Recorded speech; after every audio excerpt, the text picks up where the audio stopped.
Elikkäs, perkele, elikkäs nyt YouTube moro taas, että mä ajattelin, että mä tällä kertaa teen tämmösen typerän jutun, jossa ei ole mitään järkeä, koska miksikä sen? Mä ajattelin, että mä kerron tänään semmosen niinkö, no se ei tee keksitty päästä joku vammainen paska tarina. Jotakin no, tää on ehkä tämmönen ihan vaan tylsä paska juttu, jolle kaikki vaan facepalmaa, että ei sillä mitään väliä, eli aloitetaan. Elikkä tarinaa kertojana on tuo minun vanha ystävä tuossa vieressä, joka on tuo Pena tuossa noin. No niin, Pena, kerropa meille tarina. Juu, elikkä minä oon Pena ja minä oon tullut täältä Räkämehtän puolelta kertoo tarinoita.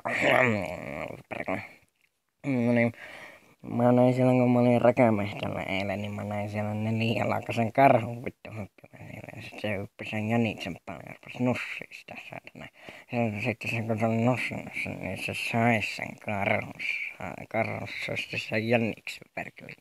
Sitten mä päätin, että kun mä näin peuran, niin mä tehtäisin siihen suoraan mun asseella ja saadaan välillä. Mä en jysätä sitä vielä, kun alkaa vähän nussimassa sitä peuraa. Sitten kun mä olin nussa sitä peuraa siellä, niin mä menin sitten se jysäytin sen peuran ja senkoon, mistä peurasta enää kuulunut. Ja sitten pari ankkaankin tuli ammuttua sieltä Ankkalammelta, kun siellä niitä vähän uiskentelee vähän liikaakin. Niin ammuin pari semmoista sieltä niin ja vähän tein sorsakeittua enää. Niin kyllä Suminan kanssa Räkämehtetä pärjää, mutta kun siellä tulee vähän niitä huonojakin hetkiä tulee, että saatana pöllö kävi päälle ja ankas mutta Kallo joutui menemään sairaalaan ja ei päässyt pari viikkoa mähtästään mitään, mutta tämä oli Penaan Räkämehtä tarina.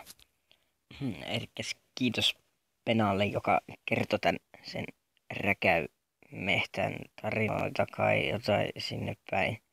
Niin kiitos hänelle, kun hän tuli kertomaan sen minulle, niin eipä tässä muuta. Se olisi nyt moro.